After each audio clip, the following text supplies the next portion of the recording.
Hey everyone. So sorry I have to keep my jacket on. It's kind of cold in here. It's very rainy outside. So gotta keep it on. It's so cozy. But it is Monday. It is 2 days after I flat ironed my hair. I flat ironed my hair on Saturday. And this is what I have right now. The bang was longer, but just a little bit of a mist of water got to it today, and it basically just shriveled right back up, and it looked awkward, so I kind of had to pin it. So it looks awkward now, but this is currently what I did to my hair.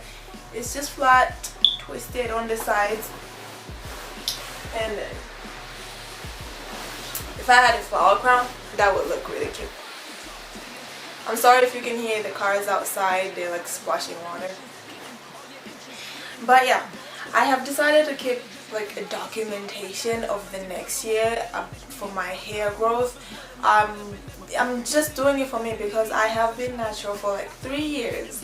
3 years, and while my hair has grown, I know it could be a lot better. My initial purpose for big chopping my hair was growth, but then at some point I started caring more about it being healthy. I big chopped it twice. The first time I kind of just cut off all my permed hair, and then a month or two later I decided to just cut it all off. I just cut it all off. If I can find a picture of what I look like after I cut it off, I'll put it in the video now or at the end of the video. So anyways, so it's been 3 years basically since I went natural, and it's been 3 years since heat touched my hair. So Saturday was a big deal for me, which is why I decided to document it. But I realized that I have learned a couple of things. I keep looking down because I have my phone. Yeah, but I realized I have learned a couple of things about my hair, and I want to keep a record of it, you know, for a reference more for myself. My hair does not like manipulation. I mean, yeah, it has to be manipulated every so often, like when I'm washing it and then I have to style it, either if it's twist out or bend to knot out, but it does not like a lot of manipulation and a lot of tension on it, and that's something I have been doing a lot over the past 3 years, and I realized that's not good, and that wasn't really helping my hair growth at all. And yeah, so that's one thing I've learned about my hair. And you know, in addition to manipulation, it's the tension. The tension is not good for it. Everybody would know that. You know, everybody should know that. Like, tension is just not good for hair. But it's just like I have like such, especially my front, my sides are very weak, that whenever I got it braided, like they were thinning out. Like even to this day, you can see like the front are a bit thinned out. So I stopped getting it professionally done because I went to a lot of African hair salons, and they pull at your hair. And usually I always say, can you please not pull it so much?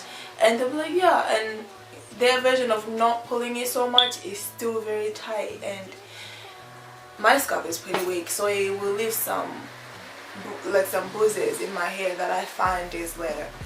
Another thing I have learned in my hair is that it loves coconut oil. I mean, it loves it.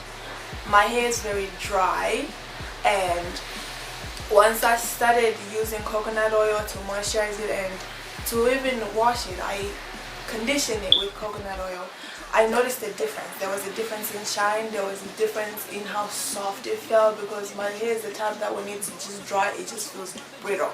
It just feels like brittle. So I started using coconut oil, and I condition a lot with it. And basically what I do is I basically wet my hair, jump in my hair. I've also come to realize that apple cider vinegar rinse helps, so I'll spray especially towards my scalp, and then I'll put some coconut oil to the section and put some conditioner. And a lot of people don't do it overnight, especially with the apple cider vinegar rinse, but for some reason my hair loves that. So a lot of times I put a plastic cap and put it in my scarf on or bonnet and go to sleep and wash it the next day, and my hair feels so soft and shiny and very moisturized. So it loves coconut oil, because when I'm styling it I still have to use oil to seal it in. I don't just use coconut oil, I also use olive oil. This is why I got the Mister bottle, because it has olive oil in it. And it helps kind of mist it in my hair. I love this bottle. I need some essential oils though, but so far these are the main oils I tend to use on my hair: coconut oil and olive oil. I'm a student, I'm on a budget. And then another thing I learned is that my hair loves to be moisturized regularly. My hair is the type of hair that if I just don't try to re-moisturize it 2 days later, it's back to dry. It just dries, so it sucks up moisture. It sucks up moisture so much. And when I started using this, it helped a lot. Like I could actually go a couple of days without having to add anything more to it, but after a couple of days I always have to kind of like put in a little bit of oil or like some leave-in to keep it soft, and that works for it. So it loves to be moisturized, it loves coconut oil, and definitely hates manipulation.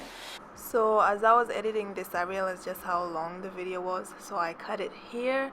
So this part is just me talking about what I have learned from my hair in the past 3 years, and the next part I will talk about what I plan to do in the next year to improve on its health.